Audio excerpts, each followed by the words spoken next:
ونصلي ونسلم على رسوله الكريم أما بعد فأعوذ بالله من الشيطان الرجيم بسم الله الرحمن الرحيم قل إنما أعظكم بواحدة أن تقوموا لله مثنى وفرادا ثم تتفكروا صدق الله العظيم۔ قابل تکریم محسن قوم و ملت، معمار قوم و ملت، ہمدرد قوم و ملت، حضرت علامہ سید پیر غلام حسین باپو صاحب قبلہ مقدس اللہ العالی، منبر رسول پر جلوگر علماء ذوی الاحترام، حاضرین و حاضرات برد، السلام علیکم ورحمۃ اللہ وبرکاتہ۔ میرے پیارے آقا صلی اللہ علیہ وسلم کے پیارے دیوانوں، آیہ کریمہ کے جس حصے کی تلاوت کا میں نے شرف حاصل کیا، اس سے متعلق کچھ معروضات پیش کرنے سے پہلے آقا کریم رؤوف الرحیم علیہ التحیۃ والتسلیم کی بارگاہ بے کس پناہ میں جس طریقے سے میں پڑھاؤں، عقیدت و محبت میں ڈوب کر اسی طریقے سے درود و سلام کا نذرانہ پیش کریں۔ الصلاۃ والسلام علیک یا رسول اللہ، الصلاۃ والسلام علیک یا حبیب اللہ، الصلاۃ والسلام علیک یا نبی اللہ، الصلاۃ والسلام علیک یا نور اللہ، وعلی آلک و اصحابک یا حبیب اللہ، صلی اللہ تعالی علیہ وآلہ وسلم۔ اس جنگل و بیابان میں اس طریقے کا تعمیری کام اور خواتین کے لیے تعلیم کا انتظام کہ رب قدیر جل جلالہ کا خصوصی فضل اور پیر صاحب پر میرے آقا صلی اللہ علیہ وسلم کی نگاہ کرم کا نتیجہ ہے۔ میرے پیارے آقا صلی اللہ علیہ وسلم کے پیارے دیوانوں، میں ایک ایسی سنت کی طرف آپ کی توجہ کو مبذول کرانا چاہوں گا جس سنت پر حضرت پیر صاحب قبلہ نے عمل کیا، اور وہ لوگ جو دین کو زندہ کرنے کے لیے اور دین کی آبیاری کے لیے محنت کرتے ہیں اور امت مسلمہ کی فکر کرتے ہیں، در حقیقت وہ سنت کو زندہ کرتے ہیں۔ اللہ رب العزت جل جلالہ نے اپنے پیارے حبیب صلی اللہ علیہ وسلم سے فرمایا، قل، تم کہہ دو، انما اعظکم بواحدہ، میں تم کو ایک ہی نصیحت کرتا ہوں۔ اللہ نے اپنے محبوب صلی اللہ علیہ وسلم سے فرمایا کہ تم کہہ دو، میں تم کو ایک ہی نصیحت کرتا ہوں، اور وہ نصیحت کیا؟ ان تقوموا للہ مثنی وفرادا ثم تتفکروا، اللہ کے لیے کھڑے ہو جاؤ،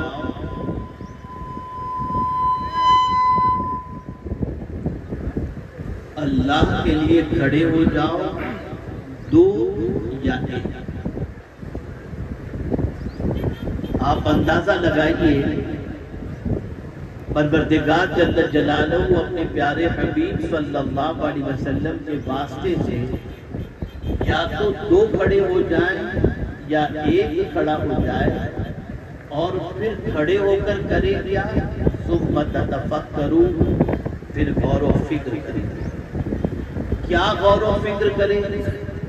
گری ہوئی امت کو کیسے اٹھایا جائے، غلط راستے کے مسافر کو سیدھا راستہ کیسے دکھایا جائے۔ میں جانتا ہوں کہ اس وقت اس کڑی دھوپ کے اندر بہت زیادہ دیر تک میں آپ کی سماعتوں کے حوالے کچھ بات نہ پہنچا سکوں، لیکن مختصراً میں کچھ فکر آپ کو دینا چاہوں گا، اور اس کے بعد یہ چاہوں گا کہ آپ خود اپنی زندگی میں تبدیلی پیدا کرنے کے سلسلے میں کچھ کام کے بارے میں غور کریں۔ آقا کریم صلی اللہ تعالی علیہ وسلم کی ایک عظیم سنت کی طرف آپ کی توجہ کو مبذول کرانا چاہوں گا۔ اگر اس سنت پر دور حاضر کے مسلمانوں نے عمل کرنا شروع کر دیا تو پھر آپ دیکھیں گے کہ باپو کی طرح اور بھی بہت سارے ادارے قائم کرنے والے اللہ عز و جل باپو کے نقش قدم پر چلنے والے پیدا فرما دیں۔ سبحان اللہ۔ رسول گرامی وقار صلی اللہ علیہ وسلم اور سیدنا صدیق اکبر رضی اللہ مولا تبارک و تعالی عنہ روزانہ رات کو مسجد نبوی شریف میں بیٹھ کر تبادلے خیال کرتے، کافی دیر تک بیٹھے رہتے ہیں، آپس میں گفتگو کرتے ہیں۔ ایک دن ایک صحابی کے دل میں خیال پیدا ہوا کہ یہ دونوں مل کر کے بیٹھ کر کے اتنی لمبی کس بات کون سی بات کرتے ہیں اور کیا گفتگو کرتے ہیں۔ ایک روز وہ صحابی رسول آقا کریم صلی اللہ علیہ وسلم سے اجازت لے کر ان دونوں کے درمیان بیٹھے اور سرکار صلی اللہ علیہ وسلم اور صدیق اکبر رضی اللہ تعالیٰ عنہ کی گفتگو سننے لگے۔ آقا کریم صلی اللہ علیہ وسلم اور صدیق اکبر رضی اللہ تعالیٰ عنہ جو گفتگو کر رہے تھے وہ گفتگو کا سلسلہ جاری رکھا، اور جب گفتگو ختم ہوئی اور آقا کریم صلی اللہ علیہ وسلم اپنے دولت کدے کی طرف جب بڑھے تو صدیق اکبر سرکار صلی اللہ علیہ وسلم کو چھوڑنے کے لیے سرکار کے ساتھ چلے، وہ صحابی بھی ساتھ چلے۔ اب غور سے سنیے گا، چلتے چلتے وہ صحابی حضور سے عرض کرتے ہیں، یا رسول اللہ صلی اللہ علیہ وسلم، آپ اور ابو بکر دونوں بیٹھ کر جو گفتگو کر رہے تھے میں نے یہ گفتگو سنی ہے، میں سرکار یہ پوچھنا چاہتا ہوں کہ آپ دونوں روزانہ رات کو بیٹھ کر جو گفتگو کرتے ہیں تو کیا گفتگو کا موضوع یہی ہوتا ہے یا کوئی اور ہوتا ہے؟ سرکار دو عالم صلی اللہ علیہ وسلم نے فرمایا، تم نے جو بات سنی وہی ہماری گفتگو کا موضوع ہوتا ہے۔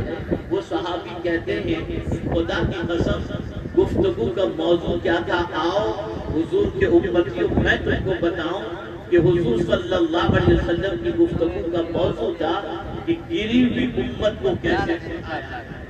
واہ واہ، سبحان اللہ سبحان اللہ۔ یعنی روزانہ رات کو بیٹھ کر صدیق اکبر اور رسول اعظم صلی اللہ علیہ وسلم فکر امت میں اپنا وقت گزارتے تھے، اور رسول اعظم کی امت کو کیسے اٹھایا جائے اس کے بارے میں غور کرتے تھے۔ آج امت مسلمہ کی راتیں گزرتی ہیں گپ شپ کے اندر، آج راتیں گزرتی ہیں دنیاوی باتوں کے اندر، لیکن رسول اعظم صلی اللہ علیہ وسلم کی اس سنت کو اگر اپنا لیا گیا ہوتا تو آج یقین کے ساتھ میں کہہ سکتا ہوں کہ آج جو ہماری پوزیشن ہے وہ پوزیشن قطعی طور پر نہ ہوتی۔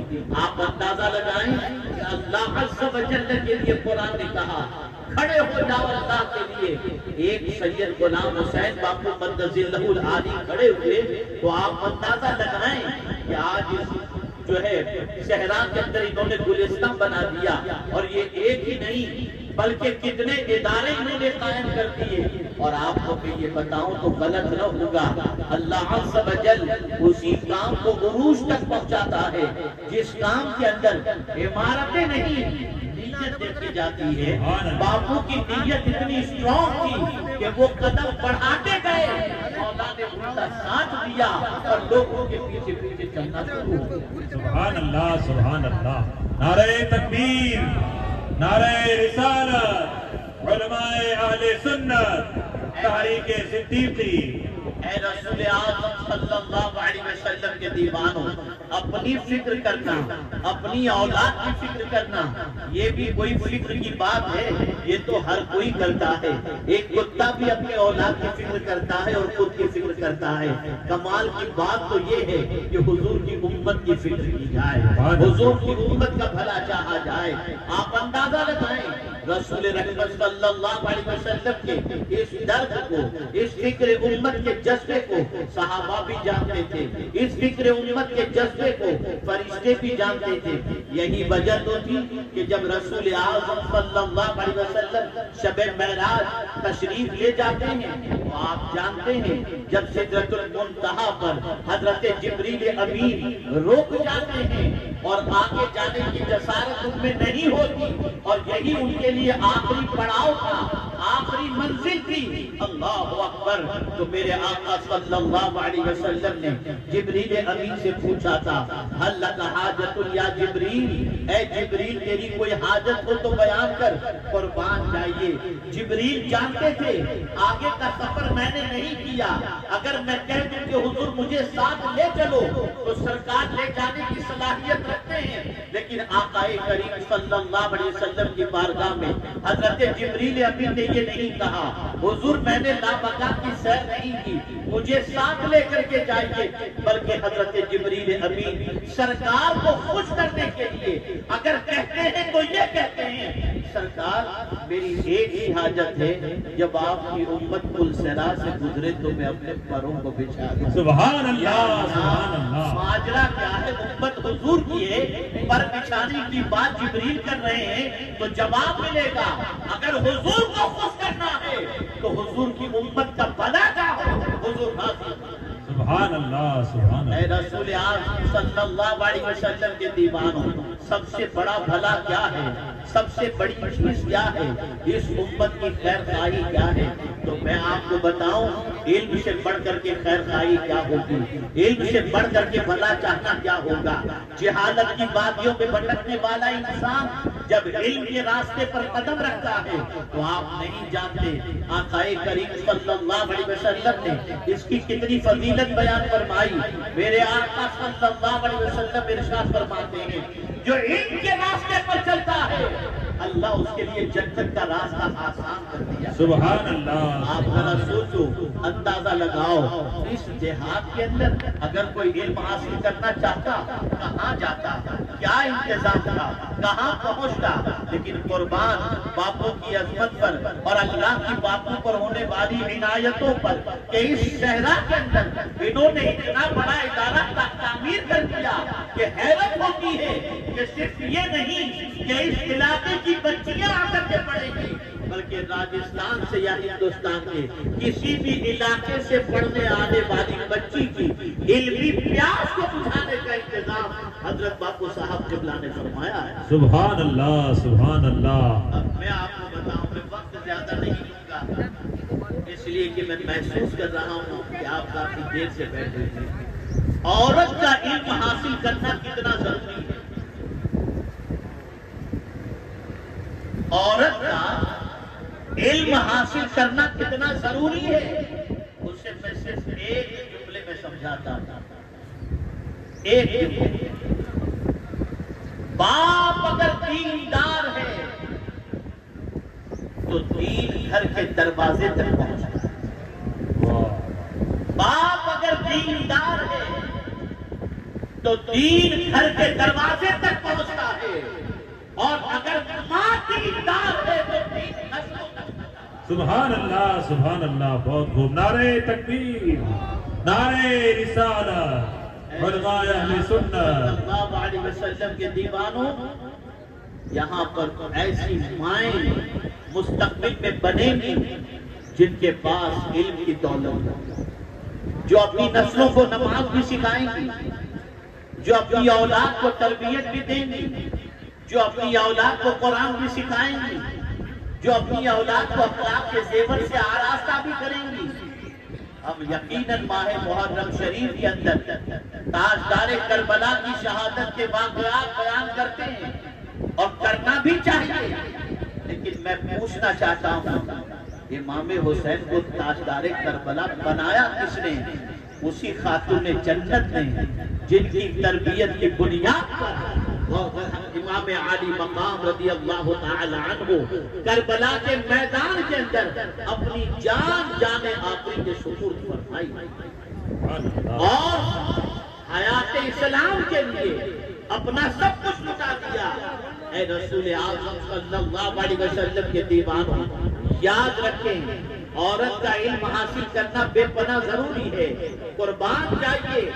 نیک عورت کے بارے میں رسول اعظم صلی اللہ علیہ وسلم کیا ارشاد فرماتے ہیں؟ آقا کریم صلی اللہ علیہ وسلم نے فرمایا الدنیا متاع وخیر متاع الدنیا المرأة الصالحہ۔ سبحان اللہ سبحان اللہ۔ سرکار فرماتے ہیں دنیا ایک برتنے کی چیز ہے، فائدہ اٹھانے کی چیز ہے۔ دنیا فرمایا اب اس دنیا کے اندر ساری چیزیں آ گئی۔ دنیا کہہ کر سرکار نے دنیا کے اندر جتنی بھی فائدہ اٹھانے کی چیزیں ہیں ان ساری چیزوں کا احاطہ کر دیا۔ لیکن مدینے کے تاجدار صلی اللہ علیہ وسلم ارشاد فرماتے ہیں ان دنیا کی ساری چیزوں کے اندر اگر سب سے بہتر کوئی چیز ہے تو نیک عورت۔ سبحان اللہ نیک عورت۔ اے رسول اعظم صلی اللہ علیہ وسلم کے دیوانوں، ایک عورت نیک بنتی کیسے ہے؟ ایک عورت کے اندر اچھائیاں پیدا کہاں سے ہوتی ہیں؟ ایک عورت کے اندر جذبہ صالحیت کیسے پیدا ہوتی ہے؟ جب اس کے پاس دین کا علم ہو، جب اس کے پاس قرآن کا علم ہو، جب اس کے پاس مصطفیٰ جان رحمت صلی اللہ علیہ وسلم کی سیرت کا علم ہو۔ یہاں ایک چھوٹی سی بات عرض کروں گا، آپ سب کو کہہ رہا ہوں، آپ سب آج یہاں سے جا کر اپنی بیوی اگر شادی شدہ ہے تو بیوی سے، غیر شادی شدہ ہے تو ماں سے، ماں کا انتقال ہو گیا بہن ہے تو اس سے جا کر کتنا پوچھ لیجئے کہ وضو کے فرائض کتنے ہیں، غسل کے فرائض کتنے ہیں، تو آپ کو پتہ چلے گا کہ آپ کے گھر میں بسنے والی خاتون ان مسائل سے واقف نہیں ہے۔ اب سوال یہ پیدا ہوتا ہے کہ اگر شادی شدہ ہو اور عورت غسل کے مسائل سے واقف نہیں، پاکی ناپاکی کے مسائل سے واقف نہیں، آپ مجھے بتائیے نہ اس کی نماز درست ہو رہی ہے، نہ اس کا وضو درست ہو رہا ہے، نہ اور کوئی چیز درست ہو رہی ہے۔ لیکن یہی پر جب میں ایک ماں کو دیکھتا ہوں تو میری آنکھ تنگ رہ جاتی ہے۔ سلطان الہند خواجہ معین الدین چشتی رحمت اللہ تعالی علیہ بنگال کی سرزمین پر جب لوگوں کو اسلام کی دعوت دینے کے لیے پہنچے، تبلیغ دین کے لیے پہنچے، تو اللہ اکبر لاکھوں کی تعداد میں لوگوں نے توبہ کی۔ سلطان الہند کے ہاتھوں پہ خواجہ صاحب نے خط لکھا اپنی ماں کو، ماں اللہ کے فضل سے اور تمہاری دعا سے لاکھوں لوگوں کو اللہ نے توبہ کی توفیق عطا فرمائی، تمہارے بیٹے کو اللہ نے تمہارے بیٹے پر کرم کیا کہ اس کی بات لوگوں کے دلوں پر اثر انداز ہوئی اور لوگوں نے توبہ کی سعادت حاصل کی۔ اب آپ سنیے ماں جواب کیا لکھتی ہے، بیٹے معین الدین یہ تیرا کمال ہے، بیٹا معین الدین یہ تیرا کمال نہیں ہے، یہ اس دودھ کا کمال ہے جو تیری ماں نے کبھی تجھے بے وضو نہیں کیا۔ سبحان اللہ سبحان اللہ۔ واہ ماں جب اپنے بچے کو باوضو ہو کر دودھ پلاتی ہے تو بچے کی زبان میں اللہ تاثیر پیدا کرتا ہے، بچے کے اندر صالحیت پیدا ہوتی ہے۔ اور جو ماں وضو کے مسائل ہی نہ جانتی ہو، وضو کے فرائض ہی نہ جانتی ہو، غسل کے فرائض ہی نہ جانتی ہو، نہ پاکی ناپاکی کے مسائل سے واقف ہو، بھلا اس کا بچہ کہاں سے وفادار پیدا ہوگا؟ اللہ اکبر، کہیں 10 بچیوں کا ادارہ قائم کیا جاتا ہے، کہیں 20 بچیوں کا ادارہ قائم کیا جاتا ہے، کہیں دنیاوی دینی تعلیم کا ادارہ قائم کیا جاتا ہے، لیکن میرا خیال ہے کہ اللہ نے باپو کو ریٹیل والا نہیں ہول سیل والا بنایا ہے کہ باپو ریٹیل میں کوئی کام کرتے ہی نہیں، جو بھی کام کرتے ہیں وہ ہول سیل والا ہی۔ تو اتنا بڑا ادارہ، 550 بچیاں کم و بیش دینی دنیاوی دونوں علوم سے آراستہ۔ اب آپ مجھے بتائیے، جو بچیاں ان کے زیور سے آراستہ ہوں گی، ان کی گود میں پلنے والا بچہ جاہل نہیں ہوگا۔ سبحان اللہ، بے شک۔ میں یہاں پر ایک واقعہ میرا اپنا ذاتی بتاؤں۔ میں جرمنی سے آ رہا تھا، فلائٹ کے اندر میرے بازو کی سیٹ پر میاں بیوی اور بچے بیٹھے ہوئے، ایک بچہ بیٹھا ہوا تھا۔ بچہ چھوٹا سا تھا، 2-3 سال کا بچہ رہا ہوگا۔ کھانا جب آیا تو ماں نے اپنے بچے کو کھانا کھلانا شروع کیا۔ ماں لقمہ بچے کے منہ میں رکھ دی تو کہتے ہیں بولو بیٹا بسم اللہ۔ سبحان اللہ، بچہ بسم اللہ بولتا، بچہ لقمہ چبا لیتا تو ماں کہتی ہے بولو بیٹا الحمدللہ۔ بچہ الحمدللہ کہتا، پورا کھانا کھلانے کے بعد الحمدللہ نہیں، ہر لقمے پر الحمدللہ، ہر لقمے پر بسم اللہ۔ مجھے تھوڑا سا تجسس ہوا، تعجب ہوا کہ یہ ایسا کیوں ہو رہا ہے۔ تو میں نے اس خاتون کے شوہر سے کہا ماشاءاللہ آپ کے انڈیا کی تربیت تو بڑی اچھی ہے، یہ ہر لقمے پر بسم اللہ اور الحمدللہ، وجہ کیا ہے؟ کہ وہ خاتون کی بیچاری بول پڑی، مولانا صاحب میں آج کا دور دیکھ رہی ہوں، آج پیٹ بھر کر کھانے والا بندہ جو ہے نہ شروع میں بسم اللہ پڑھتا ہے نہ آخر میں الحمدللہ پڑھتا ہے، خوب دبا کے کھا لیتا ہے، نہ اللہ یاد شروع میں نہ اللہ یاد بعد میں۔ میں اپنے بچے کو ہر لقمے پر بسم اللہ اور الحمدللہ اس لیے پڑھا رہی ہوں کہ بڑا ہونے کے بعد اگر ایک بار ہر لقمے پر نہیں تو کم از کم پورا کھانے کے بعد تو الحمدللہ پڑھ لیتا۔ سبحان اللہ، ماں کی سوچ، اے رسول اعظم صلی اللہ علیہ وسلم کے دیوانوں، یہ کوئی چھوٹا کام نہیں ہے جسے آپ بس یوں ہی دیکھ اور خراج تحسین پیش کر کے نکل جائیں۔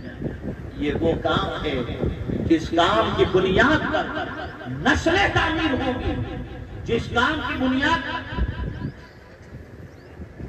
اس شاق رسول کی جماعت تیار ہوگی، جس کام کی بنیاد پر اگر میں یہ کہوں تو غلط نہ ہوگا کہ آج جو معاشرے کے اندر مسلمانوں کی جو پہچان بن گئی ہے غلط طریقے کی، اس غلط طریقے کی پہچان کو مٹانے کے لیے ان اداروں سے نکلنے والی بچیوں کے بچے دنیا کو بتائیں گے تم وہ کہتے ہو وہ نہیں ہے، ذرا ہماری بھی زندگی دیکھو، ہم نے مصطفیٰ پیارے کا دین حاصل کیا ہے۔ سبحان اللہ، سبحان اللہ۔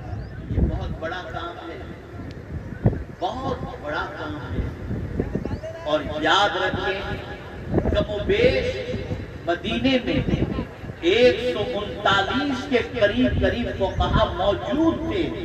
ان 139 فقہا میں سرکار کے زمانے میں 16 سب سے بڑے فقیر، سب سے بڑے، ان 16 فقہا کے اندر ام المؤمنین حضرت عائشہ صدیقہ رضی اللہ عنہا۔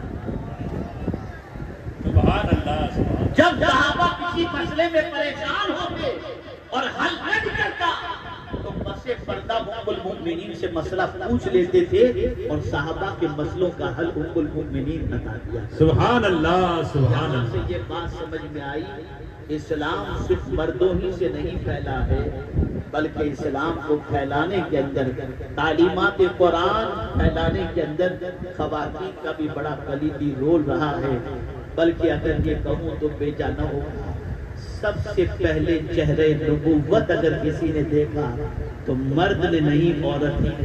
سبحان اللہ، سبحان اللہ۔ دیکھا پہلے سب نے تھا حضور کو، لیکن اعلان نبوت کے بعد بحیثیت نبی حضور کے چہرے کو سب سے نے دیکھا تو وہ حضرت خدیجہ الکبریٰ کی ذات. سبحان اللہ سبحان نبی تو اللہ. حضور پہلے بھی اعلان نبوت کے بعد اس کو حضور کا چل.